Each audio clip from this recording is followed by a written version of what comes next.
Hello and welcome to this XR Facebook Live event looking at the role of business in addressing the climate and ecological crisis. My name's Mark Smalley and we're going to hear about what's being done and what isn't, the stuff that requires our urgent attention after years of what can feel like structural neglect. This is the first of a series of discussions designed to bring together innovators and forward thinkers to help us imagine and implement a sustainable zero carbon world. And now as we emerge into unlockdown, maybe the coronavirus has shown us that humanity really can rise to global challenges when they're urgent. However, my sense is that the Cummings-Johnson government gives me the strong impression it's desperately trying to ignore calls for a Green New Deal. This is the argument that now is precisely the time to build back with jobs that support the non-carbon economy rather than reverting to business as usual. You know the argument, if we can retool to deal with a pandemic, we therefore can and must do so in the face of the climate and environmental emergency. So let's meet our panel, and I'm going to ask each of you to lay out your stall as to where you think we are with sustainability. Is it an essential aspect of business, or is it just so much greenwash? Paul Botel, you've worked in the commercial and retail sector for all of your career as a sustainability manager for the likes of Asda, Sainsbury's, Npower, and the Audit Commission, that much missed body that called the government to account and did it so well it was abolished by David Cameron. Paul, I'm just going to put this to you. I suspect you've watched the term sustainability become completely emptied of meaning over the course of your career. I'd say almost the other way. Sustainability means a lot of different things to a lot of different people, and every time a company says I'm being sustainable, you need to interrogate that somewhat. But I'm generally optimistic. I think, considering where we were when I started, when I left uni, then I think things have moved forward, not as fast as they need to, not as fast as many would like. I think the problem is something like sustainability. What does it mean to the average man or woman on the Clapham omnibus, to use an old phrase? And that's something that those of us who've been working in the field for a long time, maybe we've always been talking to each other. We've been very good at engaging, to use a cartoon term, the Guardian reader. We've been rubbish at engaging those reading The Sun and all those other lovely tabloids that we love to hate. And I think that's perhaps where, we haven't quite got it right. Thank you. And Natalie Fee is the author of this book, How to Save the World for Free, and an effective, inspiring environmental campaigner who 5 years ago founded City to Sea, a Bristol-based non-profit that now employs more than 25 people in pursuit of its goal, stopping plastic pollution at source. So Natalie, where are you in that balance between business and sustainability? Is it still an uncomfortable contradiction? It's never actually been an uncomfortable contradiction for me. It's actually my happy place. I find it, I like business as long as it's not harming the planet and not harming people, which kind of means that there's not that many businesses that I can work with, sort of, and form partnerships with City to Sea. But I certainly think that having, randomly I started off my career in IT recruitment back at the end of the 90s. So I had this kind of, weird training in business and sales, and then obviously realised that was evil, and and I needed to repent from my ways. Not really. If you're an IT recruitment consultant watching this, I love you really. And so actually I think being able to be in both worlds, to be able to work with business who want to do better, and being happy being an activist running barefoot around a field waving banners. Not that that's what activists have to do either, but I think that there is a place where business and activism meet, and I think that's an exciting space. Thank you. Joss Ford, you set up and run Enviral, which is a marketing agency companioned with a sustainability consultancy. But let's be honest, all the jargon of sustainability just conceals business as usual, doesn't it? I mean, who of your clients, some of whom are household names, how many of them are really making a difference to the conventional business as usual model? Well, yeah, thanks for putting it like that. So to me, I genuinely think that people wake up in the morning, they want to do the right thing. And if you're setting up a business, you're working with an organization, you have to do the right thing to have competitive advantage nowadays. And look, there are brands out there who have a huge amount of value to their customers. And, governments could do the best campaign, best branded, well-communicated campaign possible, but you're always going to have people going against that. You're always going to have the media that are going to be calling them out. Individuals, of course, there's been movements recently which are fortunately giving individuals a voice, collective voice. But actually, business has a huge role to really lead the way and be teachers in the world of social and environmental sustainability. And yeah, I work with a number of different brands who have that teacher mentality, that teacher brand mentality. And look, like sustainability can be very confusing. Marketing can be very confusing. And that is one of the reasons why Greenwash exists. We're kind of set up in the middle ground. And I started this business with the one problem of I wanted to buy from social and environmentally focused brands.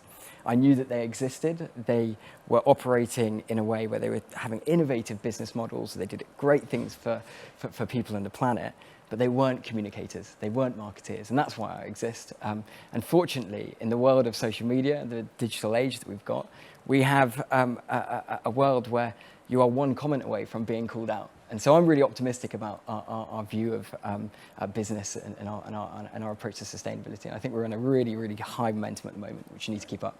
Thank you. That's good to hear. Johnny Palmer, you work across 3 sectors. You run a production company called Pitch, where we are today. And thank you so much for hosting us in this amazing studio. You're also, you tell me, an aggressive investor in commercial property. So presumably no shortage of that being vacated at the moment. And you're also an environmental activist. So are you aware of any slight contradictions between those different hats you wear? No, not at all. They work totally in conjunction with each other. By being into business and money and capitalism, as some might call it, you've got more credibility when you do activism work because you're not in this polarized group of either an activist or a capitalist. You're doing both. And as an activist and as a business person, you have much more clout because you're seen to be a lot more engaged with the way the world's working. So people, hopefully, fingers crossed, trust me and people like me more. So I see the two working very well together and making me better at both because I do the other. Thank you, Johnny. We just want to acknowledge the lack of diversity on our panel today, and we're rectifying that in our next broadcast, which is on global justice. I want to start with a handful of current facts, which are really quite telling. There are now more phones than people on the planet. That's over 7.6 billion of them. 99% of the things that we buy tends to be discarded within the first 6 months of purchasing without the material being recovered. And pre-COVID, the average UK citizen bought more than 26 kilos of clothing per year. That's the most in Europe, and 1 million tons of it being discarded each year. And just to meet our plastic packaging recycling targets, we'd need more than 50 new, that's 50, new recycling plants in England just to deal with what we're producing at the moment. So, this is precisely why we're looking at business and sustainability and greenwash today. And we're going to start with the greenwash. And my view is that most companies now accept the rhetoric of sustainability, if only for the PR. And many have adopted strategies to look marginally less bad, reducing emissions, decreasing resource use and addressing poor working conditions along their supply chains. But what difference is that making? Paul, you work in the retail sector, probably, the hardest area of all, the most cutthroat, supermarkets. So how much greenwash is there? I think, I'm not in the supermarket sector now, but I think all along they were very aware when I worked over 25 years ago, and they were very aware of not going down that road. It was about, but certainly when you're dealing with people, there's a lot of other things invested in your brand. And why were they coming to the supermarket? They were coming to the supermarket for a variety of reasons. Quality, might be price. And you don't want to damage all of that good stuff that you've spent a lot of time building up by putting something wrong. And a classic case that was around at that point in the mid-90s was Shell. They'd been doing great work for many years supporting small local groups. When I was a student in the 80s, they'd supported, funded your local sort of green, which was the sort of early days stuff. And then they went and decided that when they were going to take down their latest oil platform, they'd go and stick it in a deep sea trench. And couldn't see why there was a problem with that. And I remember they came to talk to us as students, saying, oh yeah, we're going to do this, and it's all be science. And we were like, no, you need to take it on land and de-oil it, and no, we'll just dump it in the sea. And so the damage to that brand was massive at that point. They've done some work to ameliorate that over the years. So I think the supermarkets are very, very careful about that. Occasionally they make the misstep. We all do. They don't maybe look so carefully to who they're partnering or where they've gone. But I think really if you dig into what's going on behind a lot of things, you'll find they're ticking away. And they may not shout about it. They're very wary of sticking their heads above the parapet, because there'll always be somebody, especially in this modern media world, that will go, I don't like it. In the old days, you could sort of do something and you didn't ever hear those complaints. But now, a small amount of voices can be very, very loud, as Extinction Rebellion have found. So I think I wouldn't necessarily paint them all as evil, as just said. Most people get up in the morning and go, I want to do the right thing. Unless they're probably accountants, in which case they haven't got a heart. And so I actually, some of my best friends are accountants, but there we go. But, generally people want to do the right thing. And I think where you find that you start to dig away and there are perverse consequences of what they've done or in good intentions, it's purely by accident. I'm not a big believer in the conspiracy theory. So I tend to think, have a look. I tend to be optimistic, as I said at the beginning, and trust people to start with. There aren't that many where I've gone, really? You're saying that and you think, I think that's often they just didn't think it through. So, as somebody mentioned, a book about recycling plastic and they packaged it in plastic. Come on, go further. Natalie, what's your experience of when working with sponsors or, big corporate clients and translating rhetoric into meaningful action? Well, if you remind me to come back to that, I'd love to pick up on that and sort of thinking like, oh, they don't do it on purpose, and there haven't been many examples of seeing big corporates that have kind of purposely done things wrong. But I think that's wrong, and I've got plenty of examples of where. Certainly, plastic is my sort of area of expertise. Well, I wouldn't even say VW emissions, but certainly in terms of what's now being called big plastic, where we see, the top plastic polluters around the world, like Unilever, PepsiCo, Coca-Cola, having this kind of sustainable face in Europe.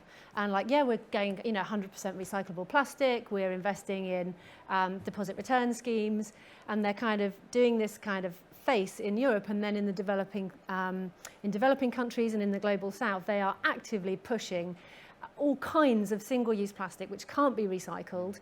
And there are clips of them at various industry plastic conferences saying, here's our market, we can't really push it in Europe anymore because people don't really want it, so we're going to have to push it here.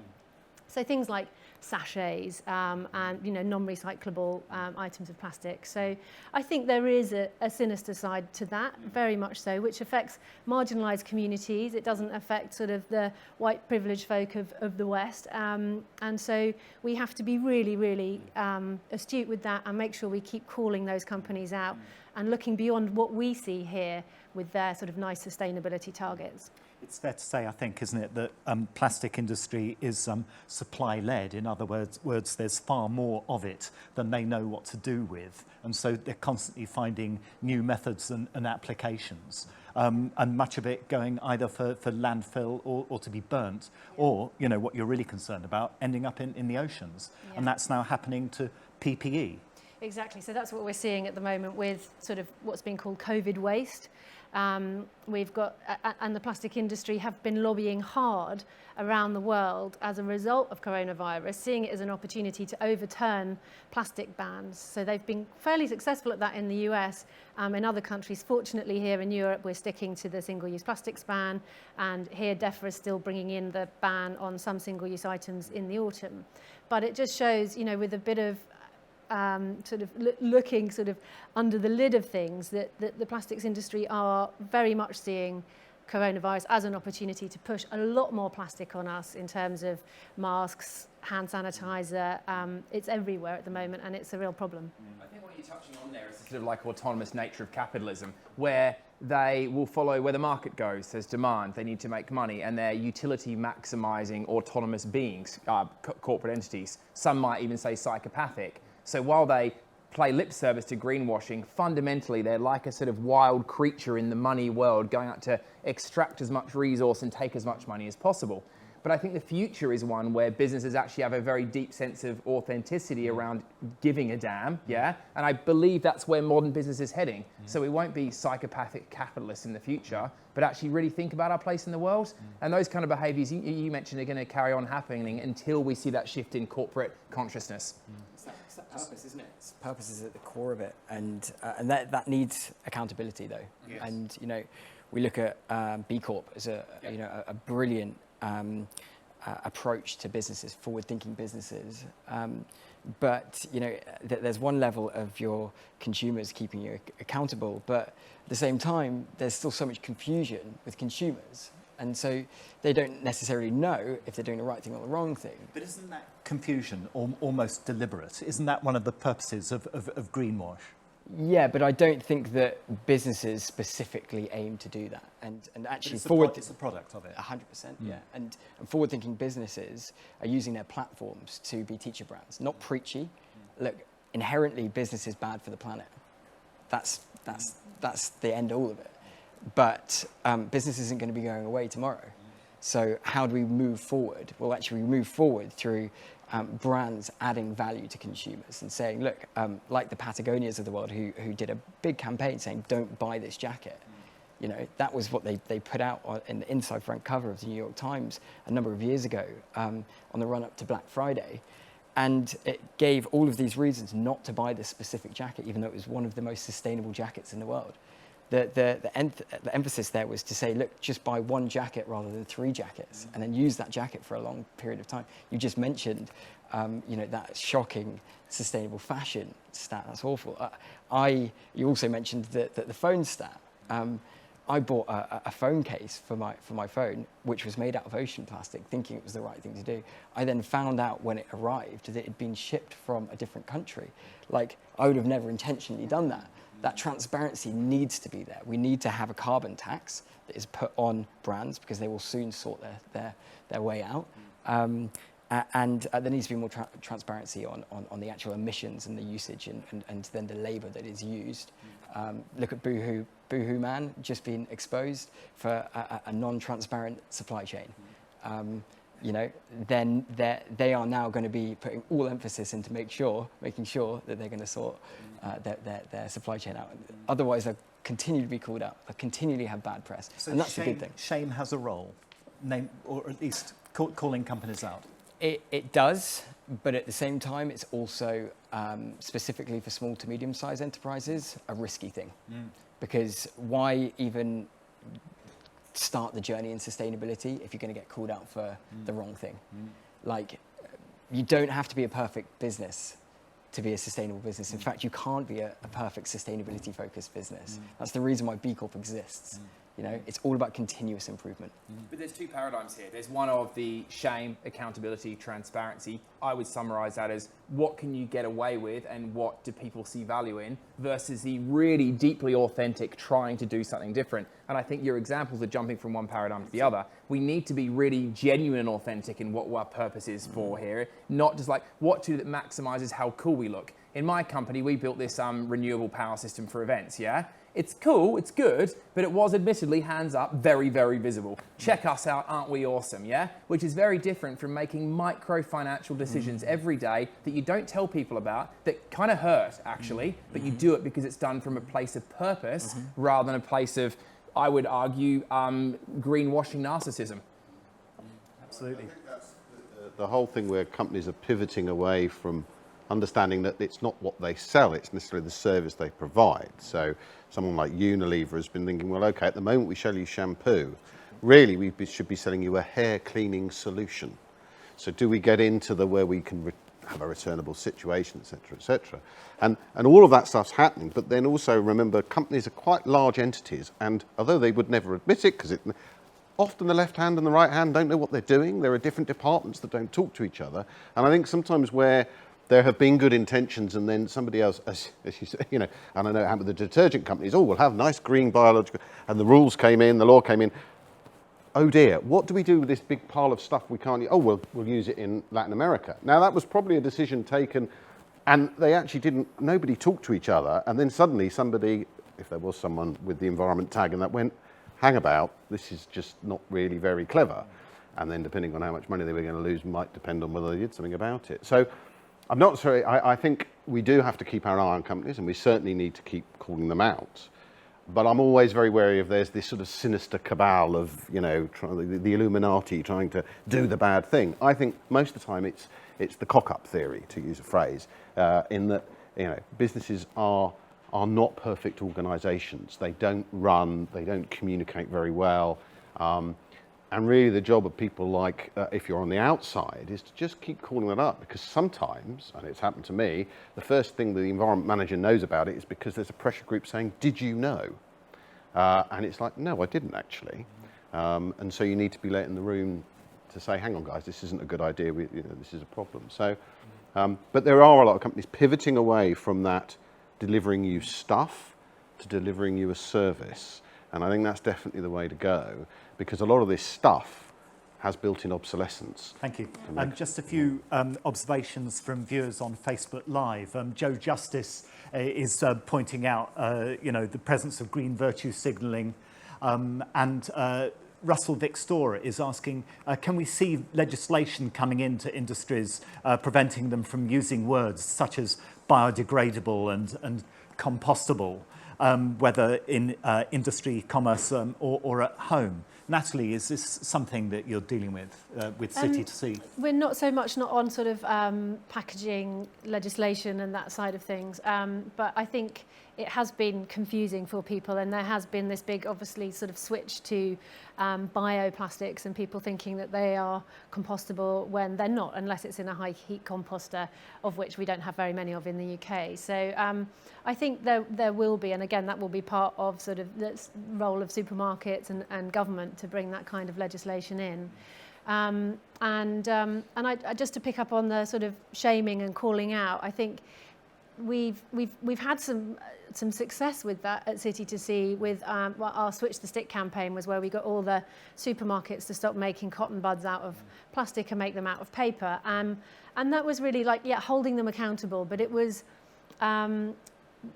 consumer pressure. I mean, obviously those brands want to protect their brand and they want to keep their customers. So we do have a huge power as a collective when we put pressure on those businesses, especially the sort of retail businesses. And I think that can be done playfully, it can be done joyfully. It doesn't have to be like, you're all evil, we hate you. You know, it can be done through craftivism and obviously some of the XR actions, you know, really embody that. But I think it is a really important space to know that we can make those changes by, you know, naming and shaming. Thanks. Joe Justice, who's watching, makes a lovely comment. How about calling companies in rather than calling them out? But we're going to move now to, we're addressing it already, but throwaway culture. And in spite of the fact that we need to reduce greenhouse gas emissions to zero and stop plundering the Earth's resources, throwaway culture remains the backbone of the capitalist system, as you're saying, Johnny. And careless, unthinking disposal is key to so many different sectors, whether it's food, fashion, technology, household appliances, certainly drinking water that you're concerned with, Natalie. And for example, I've just had to replace my fridge for the third time inside 5 years. Disgrace. 3 fridges in 5 Unnecessary. years. Unnecessary. You know. And so what is being done to address this, Johnny? So you made a point there that industries, to paraphrase, rely on throwaway culture to exist, yeah? Yeah, if you're making single-use products or fridges that rely on you buying another one in 3 years' time, right? What if we got all that capacity and ability to make things that get chucked out and put it towards things that create real value, yeah? So rather than you get a new fridge every 3 years, maybe that production capacity was used to manufacture additional roof insulation for your home, yeah? We don't need to accept our supply chains and our manufacturing capacity the way that it is. We can make better stuff. Your fridge probably needed a new compressor, almost certainly actually. Absolutely, yeah. 20 quid part. Can you replace that? Good luck. No, I've got three outside right now that have to be disposed of. Yeah. So my point is, we can redeploy that capacity into things to create longer term value that's sustainable, and industries that rely on throwaway stuff, let them go, you know? And COVID showed that industrial retooling is possible at the drop of a hat. Not just COVID, mate. Look at throughout history, throughout wars, every time we are really good. Look at us here. What is this? We were an events company. Now we're a TV company. That happened in like a month, and we're pretty good at it, right? We retooled like that. Humans are amazing. We're probably the most adaptable species on the planet, and that applies to our supply chains and our manufacturing as well as our environmental relationships. Joss, only 4% of domestic plastic that we put out in recycling is actually reused in the UK, which is a shockingly low figure, isn't it? You know, and so if we were to improve that figure by 10 times, then still half of all plastic would be single use and chucked. Why should we even bother? It's a good question, and you know, specifically when you go into a supermarket and you still see not currently recycled, you know, on the back of packaging, you know, that's been there for decades. You know, like you don't see any movement that is going on within the industry. There's a pressure that needs to be there, but really it's all around doing the right thing, you know. And look, I completely agree. We've got a broken system at the moment that specifically when you use words like compostable, is that home compostable? Is that industrial compostable? They're very different things. Why wouldn't you just, you know, chuck it out the car like people do? But morally, how would you feel? Like what teaching element does that give to other people when you say, you know what, actually I just don't care about this? We are in this rate of momentum right now. And yes, there are problems, but the small actions, the 1%ers, you know, you literally cleaning a pot of hummus, for example, so that it can be recycled. A lot of people say, well, you know, that's not actually going to do anything. It's probably not even going to get recycled. Yeah, it's still the small steps. You know, it's the small steps, and for me, it's actually steps that keep me sane.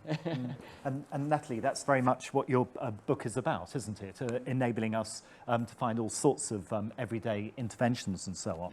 But Tesco has just in the last week or so announced that it's trialling home deliveries with simpler packaging in conjunction with the outfit called Loop. And it's apparently part of Tesco's 4 Rs. To remove, reduce, reuse, and recycle. Are you encouraged? It's only being trialled, I should say. You know, but are you encouraged by projects like that? Yeah, it's the launch of Loop is really exciting, and definitely, you know, what we focus on at City2C is the very sort of top of the waste hierarchy. So focusing on refill and reuse before looking at recycling, because we know that we have to be using less plastic, not just because of ocean plastic pollution, but because of climate breakdown. And there's a serious threat from the plastics industry that they'll be, taking the lion's share of global oil use, over the next 30 years, 20 years even. So everything that we can do to reduce our dependence on single-use plastics is a step in the right direction.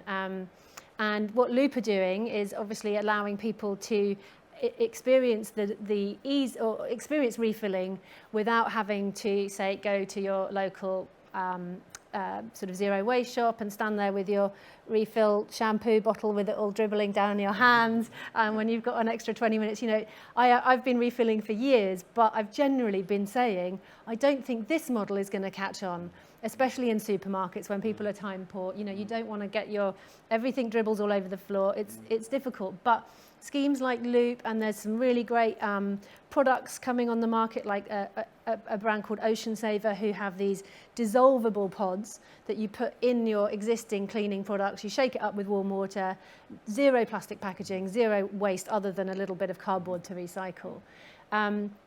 But yeah, Loop's going to be brilliant, but at the moment you can't add it on to your existing Tesco shop. So it's going to be attracting the sort of early adopters, the early pioneers, and then it's up to us basically to use it and make it successful. But yeah, you can get things like Haagen-Dazs, deodorant, toothpaste. I'm excited about there being, genuinely refillable options for toothpaste. So yeah, but it needs to be taken up and used so that it then gets added onto you can do that as part of your daily shopping. Thank you. Sorry, Paul. I was going to say we might think that we all take domestic recycling seriously, but in England, less than 50%, only 42% of municipal waste, industry and so on, is recycled. It's stalled for the last figure. It has not increased beyond that. So what is to be done? You're an industry insider. What is to be done since we hit peak recycling a decade ago? So, I mean, that 40, it depends on the authorities. Some are a lot higher, some are a bit lower. That took a lot of effort to get there. And one of the key problems we have, I think, in the UK is that every local authority has a different system. Which is fine, I suppose, if you're not travelling from one to the other. But if you shop in one and you live in another, and then they recycle this and they don't recycle that there, that's very confusing for people. We move around a lot. I think maybe when it was originated, local government officers didn't move around a lot, and they only had to worry about their little patch. And that, I think, has held back recycling a lot, because you can't then get the economies of scale to have a large plant that will take it all in. And also, the whole economics of the whole thing has been up and down. So there have been a lot of people who've sunk a lot of money into trying to have ways of recycling, reusing, etc., and they've lost their shirt because then the government pulled out or they didn't do it, etc. But you've got to remember, when we're trying to do these things, we're not doing it in a vacuum of just all wonderful things wanting to solve the environment. So when reuse was first discussed back in the supermarket days, when I was there, the big issue there was, whoa, hang on, we were just experiencing the whole wave of the litigation. And what they were very worried about was, well, and if you ever work in a supermarket, you get hundreds of letters each day wanting money off you because, oh, I got tummy ache after eating this, or I found a lizard in my packet of crisps, or whatever it was. And some of them were true and many of them weren't, the green pen writers, as we used to call them. But there was a serious issue that, say genuinely you took your little pot and you filled up with your cornflakes and then the whole family got ill. Now, was that because Dad had been keeping his terps in that pot before you filled the cornflakes up? Or was it because the supermarket had poisoned them? Now we know who's going to be having to cough up for the sake of their brand. It's going to be the supermarket. So the lawyers at that point in the mid-90s stopped that whole thing. However, that obviously has been solved because Waitrose has started a big trial, as I understood it, and John Lewis, and now Tesco's have got on, which is fantastic. But we have to be mindful that we're not all necessarily on the same page. And that there will be, and there was also the huge of cross-contamination. And you do not want your customers going into shock because the peanuts have got into the sweets, which has happened. There are real cases of that. So these aren't fakes. I'm just Kate Martin Brunges, forgive me if I've mispronounced your name.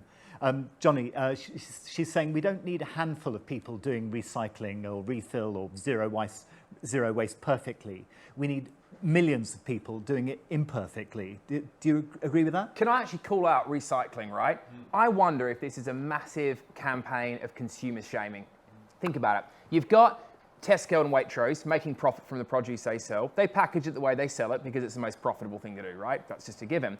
Meanwhile, it's the consumers who get blamed on the waste, the landfill, whether they recycle, whether they don't. I just wonder if someone at the board of directors of these supermarkets is kind of laughing, rubbing their hands together saying, cha-ching, we made the cash and you guys are blaming yourselves for it. The consumer, not the industry. There's a massive sense of consumer shaming. You know what? What you're saying, wicked. What you're saying as well, fantastic. I'm 100% all for it.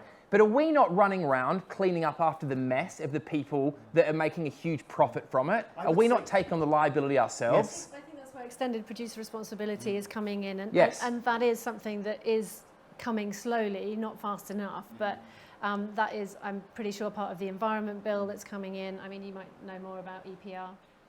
Well, there's a plastic tax that's coming in, isn't there, next year, which is going to cause us certainly a lot. Probably the company I work for at the moment. I think we Cause you what? Cause you a lot of well, because Cost in you the money. electrical industry and the company I'm in, environment is a long way behind, and it sort of brings down to the whole. You have to. Why do we have so much packaging in our supermarkets?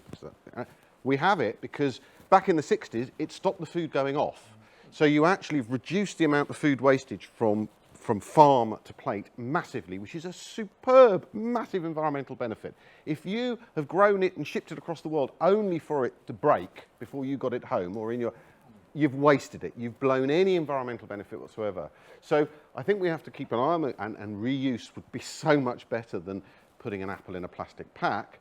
But let's not. Why aren't we all having the nice old milkman with the bottles that get reused and go around? Because it's easier to buy a full pinter in the It's more supermarket. profitable. Right? No. There's no value on it. So- Like, why isn't there a plastic depository scheme yet? Like, Yeah. Yeah, because we're still in a consultation, have. a 4-year-long consultation with the government, even though there's evidence of it around the world that it works. Back in the 80s, we used to scrounge around for the bottles to get 5 cents for them. There are very Been done. similar systems where you pay a deposit and you keep so the blue pallets you see outside Yep. the back of it, they go round and round and round till they break. They're fantastic, you know. And there are kegs in breweries. They go round and round and round, you know. Like that.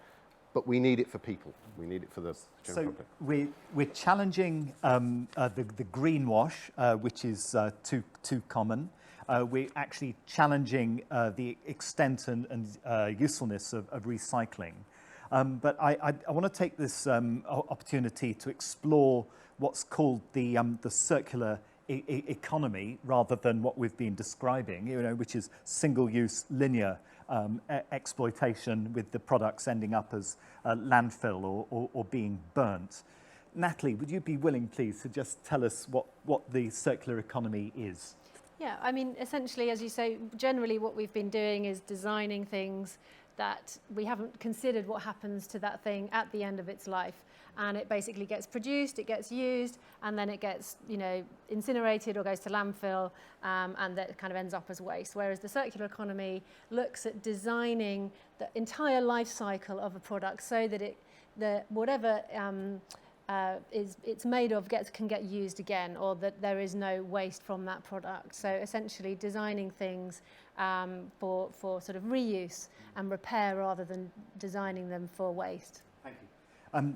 Joss, it's claimed that business models based on reuse, leasing, repair and remanufacturing could generate 4 times more jobs than waste treatment, disposal and recycling. Any of your clients running in that direction?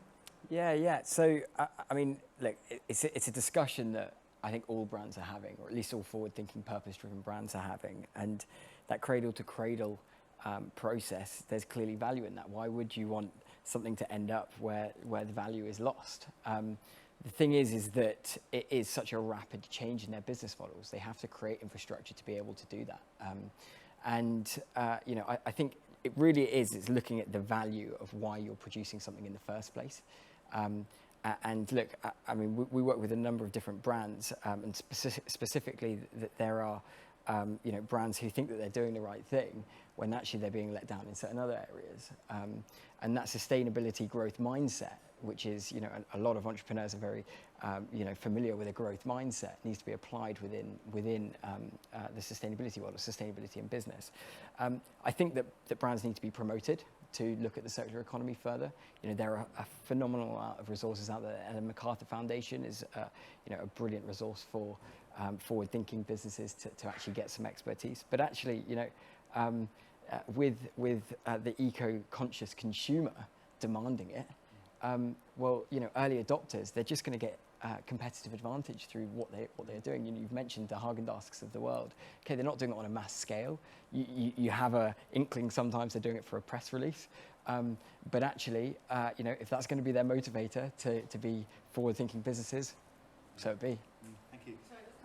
Colgate's bamboo toothbrush was absolutely rubbish. I mean, you would think that Colgate would have some experience in designing like good toothbrushes, but they brought out their bamboo toothbrush and it's absolutely terrible. So, you know, I think that was an example of like, we're doing the right thing, but we're not going to make it, you know, fun to use or good to use, so no one's going to use it. Johnny, reuse, repair, all of this, let's face it, it's just not very sexy, is it? When we've got a government trying to bludgeon us into, I'm speaking for myself, a disastrous trade deal with the USA. I think reusing and reusing is sexy massively. As doing corporate pitches to major clients, government departments, it's central to our proposals. In fact, last year we won well over £1 million worth of business because of our sustainability creds. Massive part of that is the end of life of materials, or the cradle to cradle, and the sustainability side. So it is sexy, it is engaging, and I think that already now within my world, if you're not doing that stuff, you're like the dinosaur. Okay. Not you, just one. Yes, yes. I think reusable masks are very sexy as well, Mark. Yeah. Well, I think I was saying to you, I've downloaded the how to make your own cotton ones from your website this morning. It's important as we move towards a close that we consider hope. And donut economics developed by Kate Raworth, the self-styled guerrilla economist. I love that. Who of you is willing to just briefly tell us about donut economics, this idea that we live within our planetary boundaries? What excites me is that during lockdown, a city of the size of Amsterdam was beginning to sign up to Kate's ideas and to implement them. Are you across that? I've read the book. I probably wouldn't be the best person to describe it other than saying it's about living within the planet's means. But it was at the moment we're living, we need 4.5 worlds to cope with the amount we've got, and it's a simple thing of just trying to tread a little bit more gently. But then we've got, as we've been saying, you've got to find a sexy way that appeals to everybody, not just the small amount, so that everybody does it. And as one of the commentators there said, you know, if you're worrying about, am I keeping a roof over my head and feeding my family, worrying about the river and is it polluted next to the house comes afterwards. And unfortunately, we're going to be in that zone for a while. There's not going to be a lot of space out there for people to cope with things other than their immediate day-to-day and just, have I got a job and am I safe and is my family safe? But I don't think we should lose some of the benefits we've got. We've all suddenly learnt working at home is great, which means we're not commuting and we're not polluting. And so let's make public transport sexy outside of London. Because whereas if you're a Londoner, you think going on the tube's fine, a lot of other people think, well, only poor people catch the bus. And actually, you've got to just change those perceptions. So there's a physical, let's put a reusable, sustainable system in so I can fill up my box of whatever. And there's also the hearts and minds. There's the, actually doing this is a good thing. It is sexy. Reusing and buying from charity shops is much better than going down to Primark again and filling my thing up. You just mentioned you used the word hope, right? And actually, you know, it can seem very doom and gloom, a lot of this, and you know, just let's look at the next generation that are coming through. They are also consumers, and they are demanding businesses to be better. And okay, you know, if you look at messaging, you may have hope one side, very optimistic message, which actually does tend to work very well on social media, which is one of the reasons why greenwash happens in the first place, because you know people are saying, look, actually, I need to get some brand recognition here. I'm going to say that I've done this thing, but they really haven't done it to the depths they needed to. But then you've also got kind of this other side. You've got despair. You've got really hard-hitting messages. That also engages. that also engages. And I think there's a time and a place to use specific style of messaging. But when you go down to the word hope, I'm pretty hopeful, and I think that people have to remember that we are on a journey. Yes, we need to amplify the speed of that journey sometimes, and we need to put pressure specifically on big business and governments. But actually, keep doing what we're doing and keep chiseling away at it, because it is making a difference. Thank you. And by way of a close, just to ask each of you one thing we can or should be doing differently. Johnny? Oh, so much. Be more specific, sorry. Are you talking about business? Yeah, well, yes, or as consumers, in order to effect change. Okay, I think it starts with intent and honesty with yourself. It's quite soft stuff. What are you here for? Why are you trying to do it? And be honest with yourself. Stop lying to yourself. Actually, step one. Then you can start looking at actions and philosophies. But start with that intent and honesty. Thank you. Joss? Yeah, I think for me, from a consumer perspective, calling out brands, asking for a sustainability report every year, asking for transparency. We do a client disclosure report as a marketing agency, which just showcases where we work and how our revenue is made. But from a business perspective, look at B Corp. That's my one thing. Right, great. Natalie, what would you encourage us to take on that we might not be already doing? I'd say, just from an individual perspective of not doubting the power that we have of individuals to influence. We are, in terms of behaviour change principles, we follow what we see, and we like to be included, and we like to follow trends. So actually, by wearing your reusable mask instead of wearing a disposable one, by carrying a reusable bottle and being seen with those things, we do actually influence trends, and trends drive demand, and demand drives investment. So I think, just being an active citizens and being the change. Thank you. Paul? Yeah, linking to that, I'd say buy local.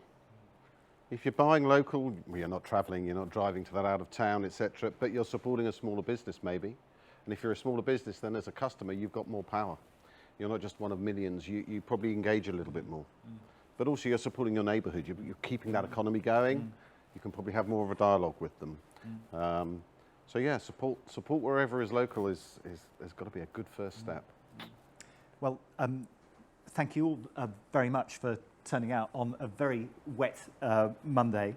My thanks to Paul Botel, Retail Sustainability Manager, Natalie Fee, Founder Campaigner of City to Sea, Joss Ford of Enviral Marketing, and Johnny Palmer of Pitch. And thank you again so much for hosting us. And to your production team and here at Pitch, and volunteers from XR, Extinction Rebellion, who are putting this out there. My name's Mark Smalley, and we look forward to being back with more. Thank you.